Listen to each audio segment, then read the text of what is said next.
దేవతలు యాగాలు చేసినప్పుడు శుక్రాచార్యుడు రాక్షసులకు కులగురు, మారీచుడు లాంటి రాక్షసులు దేవతలు చేసే యజ్ఞాలను ఎప్పుడు భగ్నం చేయడానికి ప్రయత్నం చేస్తూనే ఉంటారు.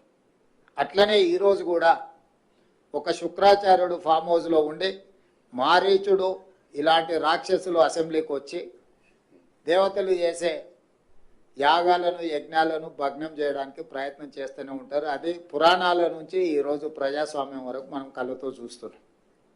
కాబట్టి అలాంటి వాళ్ళ గురించి మనము వాళ్ళ మాటలు వాళ్ళ చేతల్ని మనం అర్థం చేసుకొని సమయస్ఫూర్తితోని ముందుకు వెళ్ళాలని నా సూచన కుటుంబ సభ్యులుగా. అదేవిధంగా సమస్యలు పేరుకపోయినాయి.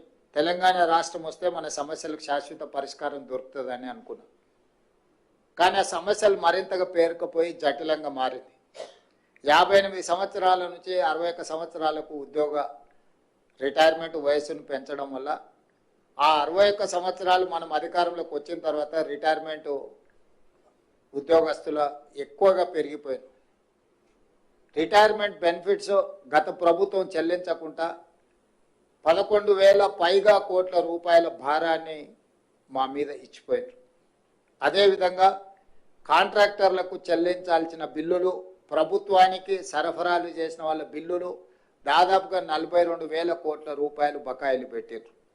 ఇవే కాకుండా సింగరేణి సంస్థ దగ్గర బొగ్గు కొని విద్యుత్ శాఖ దగ్గర రైతులకు ఉచితంగా విద్యుత్ సరఫరా చేసి ఇట్లా ప్రభుత్వంలోనే ఉండే కార్పొరేషన్లకు కూడా వేలాది కోట్ల రూపాయలు, దాదాపుగా 1,11,000 కోట్ల రూపాయలు బకాయిలు బ్యాంకు లోన్లు కాకుండా, బ్యాంకులలో తాత్కాలికంగా దీర్ఘకాలికంగా తెచ్చిన అప్పులు 7 లక్షల కోట్ల పైగా పెట్టి 1,11,000 కోట్ల రూపాయలు చేబదులు సర్దుబాటు అంటాం కదా, అంటే విద్యుత్ శాఖ కావచ్చు, సింగరేణి లాంటి సంస్థలు కావచ్చు, ప్రభుత్వ ఉద్యోగస్తుల రిటైర్మెంట్ బెనిఫిట్స్ కావచ్చు, లేకపోతే పెన్షన్ బెనిఫిట్స్ కావచ్చు, ఇట్లా రకరకాలవి అప్పటికప్పుడు చెల్లించాల్సినవి కూడా 1,11,000 కోట్ల రూపాయలను ఆ ప్రభుత్వం భారంగా మాకు ఇచ్చిపోయింది.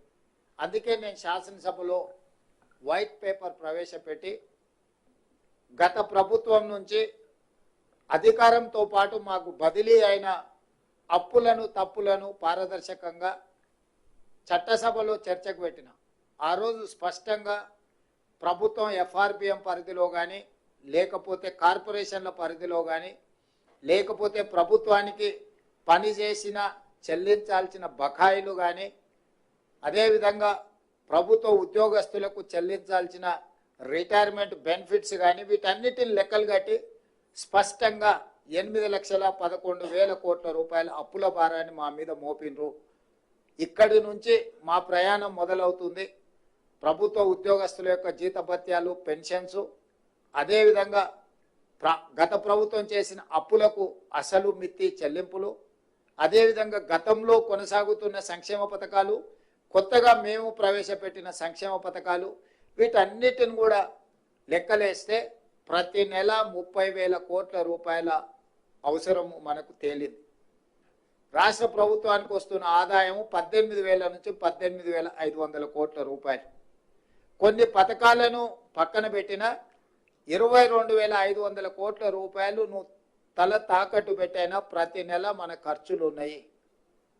ఇందులో పెద్ద రాకెట్ సైన్స్ ఏం లేదు. ఒక ప్రభుత్వ ఉద్యోగి తను నెల మొత్తం కష్టపడితే వచ్చే జీతాన్ని కుటుంబాన్ని నడపడానికి ఏ విధంగా అయితే ఇంటి కిరాయితో పాటు పిల్లల చదువులు, వైద్యానికి, లేకపోతే పాల బిల్లు, నల్ల బిల్లు, కరెంటు బిల్లు, ఇంటి అద్దె, ఇట్లా ఏ విధంగా అయితే విడగొట్టుకొని మొదటి తారీఖు నాడు జీతం వస్తే పాల వాళ్ళకి ఎంత ఇవ్వాలి, నీళ్ళ వాళ్ళకి ఎంత ఇవ్వాలి, పిల్లల ఫీజులు ఎన్ని కట్టాలి, లేకపోతే ఇంట్లో పెద్దలు ఉంటే వైద్యానికి ఎంత ఇవ్వాలి, మందులు ఎంత కొనుక్కోవాలి, ఇవన్నీ పండుగ వచ్చినప్పుడు ఇంటికి ఆడపిల్ల వస్తే చీర ఎట్లా పెట్టాలి, సారి ఎట్లా పెట్టాలని ఎట్లా లెక్కలేసుకొని ఒక సగటు మధ్యతరగతి ప్రభుత్వ ఉద్యోగి సంసారాన్ని ఏ విధంగా గౌరవంగా గుంభనంగా నడపడానికి కష్టమున్నా పంటి బిగువన కష్టాన్ని దిగమింగుకొని అందరి ముందు సంతోషంగా ఉన్నట్టుగానే మళ్ళీ పండుగలు ఇవి వచ్చినప్పుడు కుటుంబంలో అదనంగా ఏదన్నా పిల్లలు ఎదుగొస్తే ఆడపిల్లల పెళ్లి చేయాల్సి వస్తే ఏ రకంగా మనం సంసారాన్ని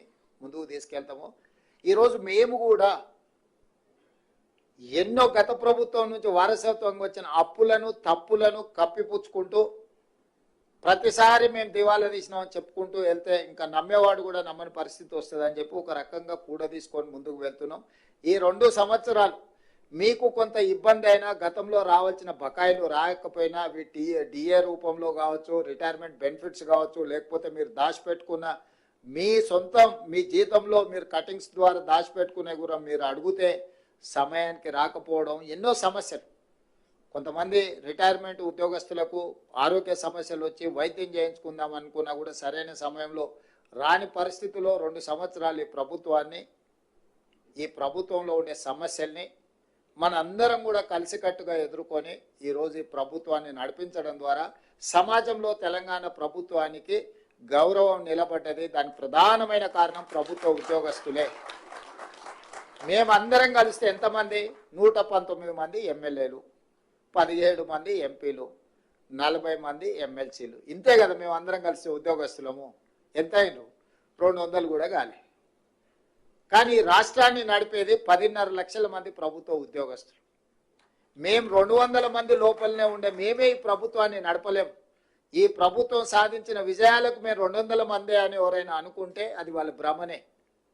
అది నిజం కాదు, అర్ధసత్యం మాత్రమే. మేము ఇక్కడ కూర్చొని నిర్ణయాలు చేయొచ్చు. ఒక రకంగా చెప్పాలంటే 15 మంది మంత్రులే మారిండ్రు. మిగతా శాసనసభ్యులు అవతలలో యువతలలో, మిగతా ఎమ్మెల్సీలు అవతలో యువతలలో, మిగతా ఎంపీలు అవతలో యువతలో వాళ్ళే ఉన్నారు. మారిందల్లా ముఖ్యమంత్రి 15 మంది మంత్రులు తప్ప మిగతా వాళ్ళందరూ దాదాపుగా అటుగనో ఇటుగనో 200లలో 100 మంది పాతోలే కొనసాగుతున్నారు. మమ్మల్ని వదిలేస్తే 10 లక్షలు గతంలో ఉన్న ప్రభుత్వ ఉద్యోగస్తులు మీరే.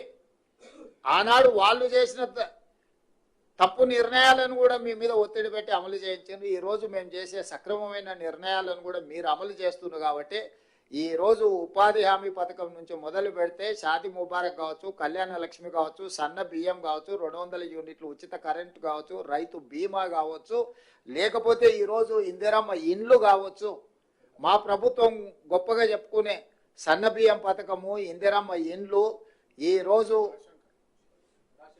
రేషన్ కార్డులు, ఈరోజు లక్షలాది రేషన్ కార్డుల విషయంలో కావచ్చు, 200 యూనిట్ల విద్యుత్తు కావచ్చు గృహాలకు ఇచ్చేవి, ఇట్లా చాలా పథకాలు ఇవన్నీ కూడా అమలు చేస్తున్నది. ఇవి పేదలకు చేరుస్తున్నది మీరే. మా సారథులు, మా వారధులు.